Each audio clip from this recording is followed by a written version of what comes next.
સુરત ગ્રામે એલસીબીની મોટી સફળતા.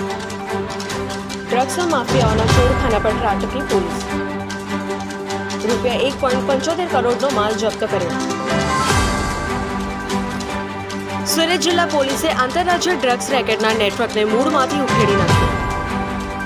સુરત ગ્રામે એલસીબીએ કડોદરા હાઈવે પર ફિલ્મી સ્ટાઇલે ઓપરેશન પાર પાડીને નશાના કાળા કારોબારનો પર્દાફાશ કર્યો. એલસીબીના હેડ કોન્સ્ટેબલ ચિરાગ જયંતીલાલ અને અમરજી રાધાજીની સચોટ બાતમીએ ડ્રગ્સ માફિયાઓના મનસૂબા પર પાણી ફેરવી દીધું. પોલીસને ગેરમાર્ગે દોરવા માટે કન્ટેનરની કેબિન પાછળ ખાસ લોખંડનું ગુપ્ત ખાનું બનાવ્યું હતું.